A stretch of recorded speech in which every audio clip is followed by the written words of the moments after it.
BNP অঙ্গ সহযোগী সংগঠনের বিভিন্ন পর্যায়ের নেতৃবৃন্দ, প্রিয় যশোর বাসী, আসসালামু আলাইকুম। প্রথমেই আপনাদেরকে ধন্যবাদ জানাই। আমাদের ব্যবস্থাপনা ত্রুটি থাকবার পরেও আপনারা দীর্ঘক্ষণ সময় এই প্রখর করতবকে উপেক্ষা করে আপনারা এখানে অবস্থান করছেন। বক্তব্যের শুরুতেই আমি গভীর শ্রদ্ধা করে স্মরণ করতে চাই, বিগত 17 বছরের গণতান্ত্রিক আন্দোলনে আমরা আমাদের যে সমস্ত সহযোদ্ধাদেরকে হারিয়েছি, যারা খুন গুমের শিকার হয়েছেন, আমি তাদের সকলের রুহের মাগফিরাত কামনা করছি। শোক সন্তপ্ত পরিবারের প্রতি গভীর সমবেদনা প্রকাশ করছি। বিগত 17 বছরের গণতান্ত্রিক আন্দোলনে যারা পঙ্গুত্ব বরণ করেছেন, যারা শারীরিক নির্যাতনের শিকার হয়েছেন বা অর্থনৈতিকভাবে ক্ষতিগ্রস্ত হয়েছেন, তাদের সকলের প্রতি আমি আবারও গভীর সমবেদনা এবং সহমর্মিতা প্রকাশ করছি। সর্বশেষ ছাত্র গণ আন্দোলনে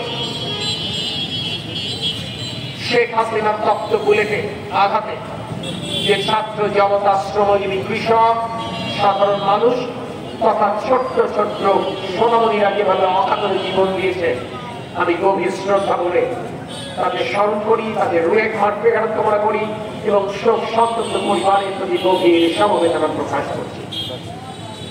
এই ছাত্র গণ আন্দোলনে যারা গুলিবিদ্ধ হয়েছেন, পুলিশ কিংবা ছাত্রলীগ যুবলীগের আঘাতে আহত হয়েছেন, আমি তাদের সকলের সুচিকিৎসার দাবি জানাই, তাদের সকলের সুস্থতা কামনা করি।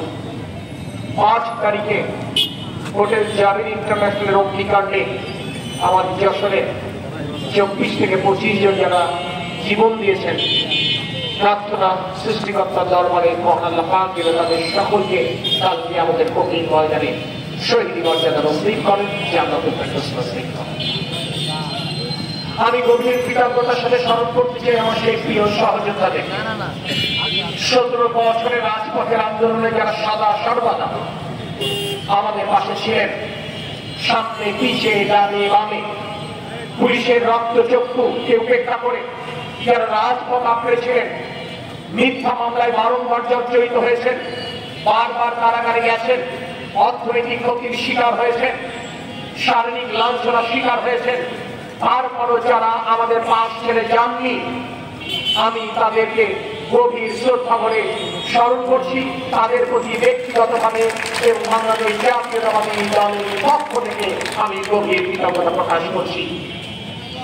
আর আমার যেই প্রিয় সহযোদ্ধাদেরকে 17 বছরের আন্দোলনের সংগ্রামে বারংবার ডেকেও আমরা পাইনি, কিন্তু আজ গণতন্ত্রের উত্তরণে প্রাথমিক ধাপ পেরোবার ক্রমে কিংবা বিজয় মিছিলে যাদের সরব উপস্থিতি দেখছি, তাদের প্রতি আমি করুণা বর্ষণ করছি। আমি গভীর শ্রদ্ধা করে স্মরণ করতে চাই আমার মা বোনেদেরকে। প্রতিটি আন্দোলন সংগ্রামে যারা সামনের কাতারে ছিলেন, যারা আমার ভাইদের মতো নিজেরা শারীরিক নির্যাতনের শিকার হয়েছিলেন, যারা কারাগার প্রদক্ষিণ করেছেন, হরতাল অবরোধে আমাদের অনেক পুরুষ সহকর্মীদের চাইতে আগে ফজরের নামাজের পর রাজপথে উপস্থিত হয়েছেন, আমি আপনাদের সহকর্মী হিসেবে গর্বিত। আপনাদের প্রতি আমার সশ্রদ্ধ সালাম। আমি বিশ্বাস করি গণতন্ত্রকামী মানুষ এই যশোরে আমাদের প্রিয় অভিভাবক যশোর জেলা বিএনপির সংগ্রামী আহ্বায়ক অধ্যাপক নার্গিস বেগমকেও শ্রদ্ধা ভরে স্মরণ করে। কারণ সমগ্র গণতান্ত্রিক আন্দোলনে বহু সংকটকালীন সময়ে আমরা রাজপথে হয়তো প্রকাশ্যে থাকতে পারিনি। যেটি আনসারুল হক রানা বলেছেন, তিনি এই অঙ্গ এবং সহযোগী সংগঠনের সাথে সদা সর্বত্র যোগাযোগের মাধ্যমে রাজপথে সচল রেখেছেন। আমি মনে করি সেই কারণে যশোরবাসীর পক্ষ থেকে বিএনপির একজন কর্মী হিসেবে আমার তার প্রতি গভীর কৃতজ্ঞতা প্রকাশ করা উচিত। প্রিয় সাথী এবং সহযোদ্ধা বৃন্দ,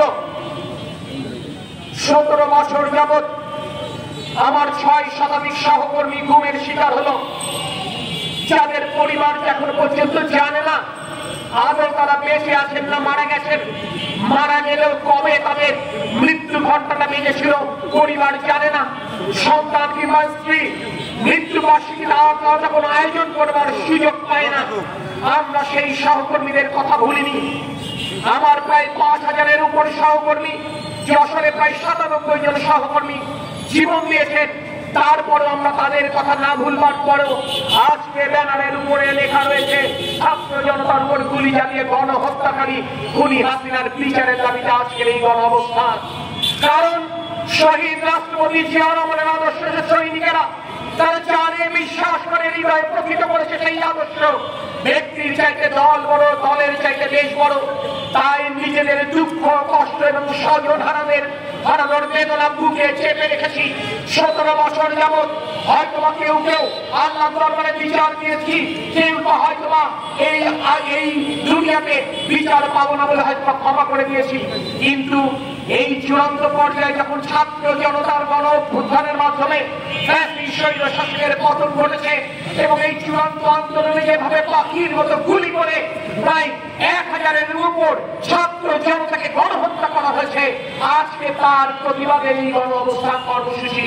অর্থাৎ বিএনপি তার সহকর্মীদের হত্যার কোটার অপরাধে শেখ হাসিনার বিচার চাইতে কিংবা তার দোষদের বিচার চাইতে গণ অবস্থান কর্মসূচির আয়োজন করেনি। অত্যন্ত উদার চিত্তে দেশের অভিভাবকের জায়গায় বারংবার দেশবাসী শহীদ রাষ্ট্রপতি জিয়াউর রহমান এবং দেশনেত্রী বেগম খালেদা জিয়াকে বসিয়েছে বলে বিশ্বাস করে একটি সুষ্ঠু নির্বাচনের মাধ্যমে আমার বাংলাদেশের জনগণ ধানের শীষের উপর তাদের আস্থা রাখবেন। আমাদের প্রিয় নেতা দেশনায়ক তারেক রহমানকে রাষ্ট্রীয় ক্ষমতার কেন্দ্রবিন্দুতে উপস্থাপন করবেন। সেই দৃষ্টিভঙ্গির জায়গা থেকে আজ আমরা সাধারণ মানুষকে যেভাবে গণহত্যা করা হয়েছে তার প্রতিবাদে রাজপথে নেমেছি। আমরা ভুলে যাইনি সদর উপজেলার প্রথম শহীদ খলিলুর রহমানের কথা। আমরা ইসালির মতলব চেয়ারম্যান তার হত্যাকাণ্ডের কথা ভুলিনি। আমরা ভুলিনি শহীদ কোহিনুরের কথা। আমরা ভুলিনি চূড়ামন কাঠির শহীদ কোহিনুরের কথা। আমরা ভুলিনি শহীদ আফতাব ফারুক, শহীদ আশিকুর রহমান আকুল, শহীদ ফেরদৌস হোসেনের কথা। আমরা ভুলিনি শহীদ কবির হোসেন পলাশের কথা। আমরা ভুলিনি অভয়নগরের শহীদ রফিক কিংবা শহীদ লুৎফরের কথা।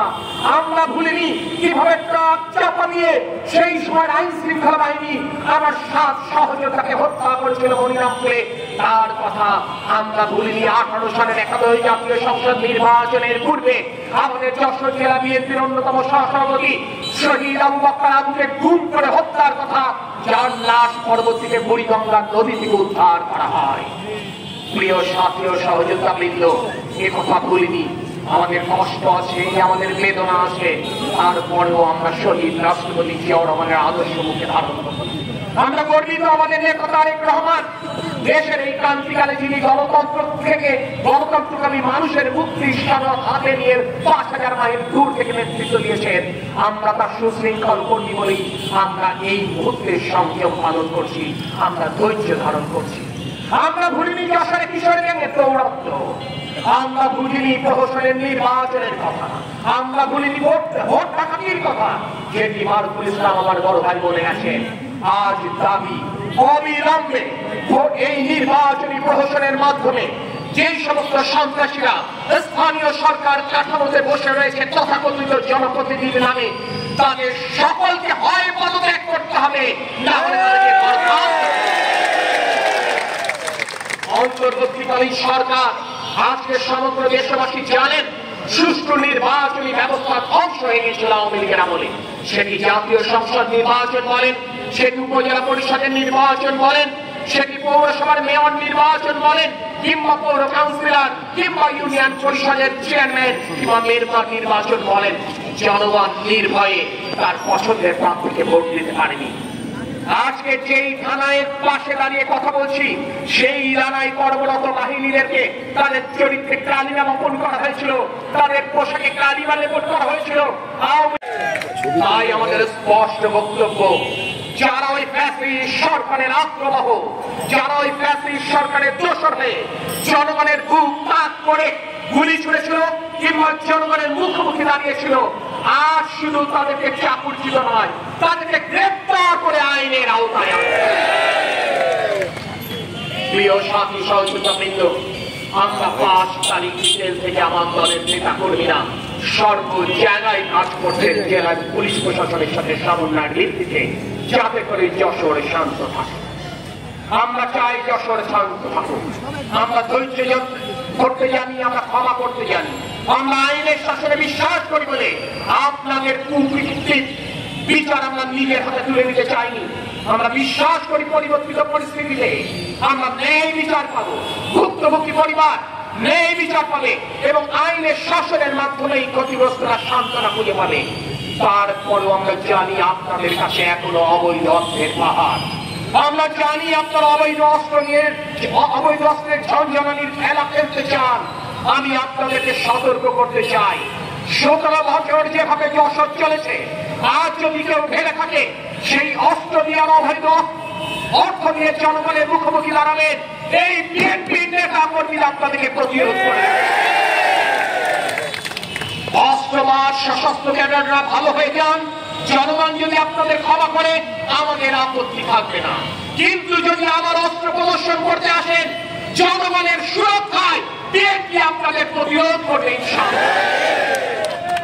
প্রিয় ছাত্র সহযোগিতাবৃন্দ, এই পৌরসভার 54টি জায়গায় আমরা মহল্লা সুরক্ষা কমিটি করেছি। আমার বিএনপি অঙ্গ এবং সহযোগী সংগঠনের ভাই বন্ধুকে সাথে নিয়ে সমাজের সকল শ্রেণী পেশার মানুষ অর্থাৎ সমস্ত পেশার মানুষকে সাথে নিয়ে চিকিৎসক থাকবেন, শিক্ষক থাকবেন, সাংবাদিক থাকবেন, অবসরপ্রাপ্ত সরকারি কর্মকর্তা থাকবেন। একইভাবে আমরা যশোর সদর উপজেলার 15টি ইউনিয়নের সবকটি গ্রামে আমরা এই ধরনের কমিটি করেছি। এই ধরনের কমিটি করবার একটি লক্ষ্য জনগণের সুরক্ষা নিশ্চিত করা। এই প্রশ্ন হয়তো অনেকের রয়েছে যে আমরা তো রাষ্ট্রীয় ক্ষমতায় নয়, আমরা তো সরকার নই, আমরা তো জনপ্রতিনিধি নই, তাহলে কেন আজকে জনগণকে সুরক্ষা দেওয়ার ঐতিহাসিক দায়িত্বটি আমাদের? প্রিয় সাথী ভাইরা, আমি যে কথাটি পূর্বে বলেছি, এই জনগণ তাদের ভোটাধিকার প্রয়োগ করে বিএনপির প্রার্থীকে প্রতি আস্থা রেখে 4বার বিএনপিকে রাষ্ট্রীয় ক্ষমতা এনেছে। আমরা যেই ভোটাধিকার আদায়ের জন্য লড়াই করছি 17 বছর, যেই সুষ্ঠু ভোটের দাবিতে আমাদের এত সহযোগিতা থেকে হারিয়েছি, আজকে আমরা বিশ্বাস করি সুষ্ঠু ভোট হলে বাংলাদেশের জনগণ, সেটি ইউনিয়ন পরিষদের চেয়ারম্যান বলেন, সেটি পৌরসভার মেয়র বলেন, উপজেলা পরিষদের চেয়ারম্যান বলেন, কিংবা জাতীয় সংসদ সদস্য বলেন, সকল জায়গায় বিএনপি প্রার্থীদের প্রতি তাদের আস্থাকে রাখবে। জনগণের দল জনগণের প্রতি দায়বদ্ধতার জায়গা থেকে এই 17 বছরে এত অভাব অনটন, এত শোষণ বঞ্চনা, এত নিপীড়ন নির্যাতনের পরও আপনারা আপনাদের ন্যূনতম সক্ষমতা নিয়েও তো জনগণের পাশে ছিলেন না? ওই করোনা মহামারীর সময় যখন আওয়ামী লীগের নেতা কর্মীরা, সংসদ সদস্য, মেয়ররা নিজের সুরক্ষায় আত্মগোপনে চলে গিয়েছিল যশোরবাসীকে পেলে, তখন এই যশোরবাসীর পাশে কারা দাঁড়িয়েছিল? আমার দলের নেতা কর্মীরা দাঁড়িয়েছিল। গত বছর যখন সারা বাংলাদেশে 1/3 বন্যায় ডুবে গেল, এই আমার যশোরের নেতা কর্মীরা 1 টাকা 2 টাকা দিয়ে 25 লক্ষ টাকা তুলে সেই দিন বন্যাতুদের পাশে দাঁড়িয়েছিল। আমার দলের নেতা কর্মীরা 17 বছর যাবৎ ওই 250 শয্যা বিশিষ্ট হাসপাতালে প্রতিদিন প্রতিনিয়ত, শুধু যশোর শহর নয়, সদর উপজেলা নেই, যশোরের 8টি উপজেলার নয়, আশেপাশের সমগ্র 7-8টি জেলার অসুস্থ রোগীরা যারা এই হাসপাতালে আসে তাদের সুচিকিৎসার বন্দোবস্ত করে। সেই শিক্ষা আমাদের রয়েছে কারণ আমরা তরিকুল ইসলামের করি, সেই শিক্ষা আমাদের রয়েছে কারণ আমরা দেশনেত্রী বেগম খালেদা জিয়ার সূর্য সন্তান। আমরা সেই জন্য আমরা জনগণের পাশে যখন আমাদের সীমিত সামর্থ্য নিয়েছিলাম, আমরা এখন এই সংকটময় করতেও আমরা সীমিত সামর্থ্য নিয়ে থাকি। আজকে আমরা কঠোর হয়েছি যাতে করে কোনো অরাজকতা নতুন করে সৃষ্টি না হয়। যেভাবে বিগত 17 বছর আওয়ামী লীগ রাষ্ট্রীয় ক্ষমতায় চালিয়েছে তার পুনরাবৃত্তি যেন না ঘটে, আমরা সেই ব্যাপারে সচেষ্ট আছি। আমি এর আগেও বলেছি, বিএনপি রাষ্ট্রীয় ক্ষমতায় যেতে চায় আওয়ামী লীগের মতো লুটপাট করবার জন্য নয়, বিএনপি রাষ্ট্রীয় ক্ষমতায় যেতে চায় আর আরো বৃহত্তর পরিসরে কাজ করবার জন্য। যেই কাজের গতি স্লো হয়ে গিয়েছিল দেশনেত্রী বেগম খালেদা জিয়ার বিদায়ের মাধ্যমে, যেই কাজের গতি স্তব্ধ হয়ে গেছে আমাদের প্রিয় নেতা তরিকুল ইসলামের বিদায়ের মাধ্যমে, আমরা সেই কাজের গতি আবার চালু করতে চাই। আমরা সেই কারণে রাষ্ট্রীয় ক্ষমতায় যেতে চাই। প্রিয় সাথী ও সহযোগিতাবৃন্দ, এখানে গর্ব করবার কোনো বিষয় নেই যে আমরা আওয়ামী লীগের নেতৃবৃন্দের সুরক্ষা দিয়েছি। এখানে আত্মতৃপ্তিতে ভোগার কোনো কারণ নেই যে আমরা আওয়ামী লীগের সাবেক এমপি কিংবা মন্ত্রীদেরকে নিরাপদে যশোরের প্রস্থান করবার সুযোগ করে দিয়েছি। কারণ আমাদের পরিচয় একটি, সবার আগে আমরা মানুষ, আমরা আওয়ামী লীগ নই। আর সেই কারণে আমরা জনগণের নিরাপত্তা দেই, জনগণের নিরাপত্তা দিচ্ছি, জনগণের নিরাপত্তা দিব ইনশাল্লাহ। আমি স্পষ্ট ভাবে বলেছি, আওয়ামী লীগের বন্ধুদের যারা 17 বছর জনগণের মুখোমুখি হয়নি, যারা জনগণের ক্ষতির কারণ হয়নি, যারা চাঁদাবাজি করেননি, যারা খুন করেননি, যারা রাহাজানি করেননি, যারা আমার ছাত্রীবন্ধুদেরকে লাঞ্ছিত করেননি, যারা টেন্ডারবাজি করেননি, আজকে তাদের তো বাসাবাড়িতে থাকতে ভয় পাবার কোনো কারণ থাকতে পারে না। কিন্তু আপনারা যারা জনগণের ক্ষতির কারণ হয়েছেন, আপনাদের নিরাপত্তা দেওয়ার দায়িত্ব আমার কিংবা আমাদের নয়। আপনাদের নিরাপত্তা দেওয়ার দায়িত্ব আইন শৃঙ্খলা বাহিনী। যদি তারা আপনাদের নিরাপত্তা দিতে পারে, আলহামদুলিল্লাহ, আমার বলবার কিছু নেই। কিন্তু যশোরবাসী আপনাদের ক্ষমা করবে কি করবে না, তার জন্য একটি সুষ্ঠু নির্বাচন পর্যন্ত আপনাদের অপেক্ষা করা উচিত বলে আমি মনে করি। তার আগে যদি যশোরকে কেউ অস্থির করতে চান, আমি যে কথাটি পূর্বে বলেছি, আপনাদের এই অস্থিরতা করবার অপপ্রয়ের সামনে রুখে দেবো ইনশাআল্লাহ। সেটি শুধু আমার দলের নেতা কর্মীরা নয়, আপনি যশোরবাসী রুখে দেবেন। সমগ্র বাংলাদেশে শেখ হাসিনার বিচারের দাবিতে, তার দোষকদের বিচারের দাবিতে একযোগে এই কর্মসূচি পালন হচ্ছে। আমাদের পরিতৃপ্তির কোনো কারণ নেই। অনেকে বলবার চেষ্টা করেছেন যে এখনো বাকি সময় থাকে। আমি আপনাদেরকে স্মরণ করিয়ে দিতে চাই, আমরা বাংলাদেশের জনগণের গণতান্ত্রিক অধিকার ফিরিয়ে আনবার জন্য কিন্তু লড়াইয়ে রত। এটি কোনো গণতান্ত্রিক সরকার নয়, এটি অন্তর্বর্তীকালীন সরকার। যতক্ষণ পর্যন্ত না বাংলাদেশের জনগণের ভোটের মাধ্যমে জনগণের সরকার অর্থাৎ গণতান্ত্রিক সরকার পুনঃপ্রতিষ্ঠা লাভ না করছে, আমরা আমাদের লড়াই অবিচল থাকবে এবং আমরা কেউ রাজপথ ছেড়ে যাব না। আপনাদের সকলকে আল্লাহর রহমত কামনা করে, আপনাদের সকলের সুস্থতা কামনা করে, এই যশোরের ছাত্র গণ আন্দোলনের শহীদ আমাদের জীবনদাতার কৃতি সন্তান শহীদ জাবির এবং আমাদের কেশবপুরের কৃতি সন্তান শহীদ তহিদের রুহের মাগফিরাত কামনা করে আমি আমার বক্তব্য শেষ করছি। আল্লাহ হাফেজ। বাংলাদেশ জিন্দাবাদ, বাংলাদেশ জাতীয়তাবাদী দল জিন্দাবাদ, শহীদ রাষ্ট্রপতি জিয়াউর রহমান বীরত্তম অমর হোক, দেশনেত্রী বেগম খালেদা জিয়া জিন্দাবাদ, আগামী দিনে রাষ্ট্রনায়ক দেশনায়ক তারেক রহমান জিন্দাবাদ।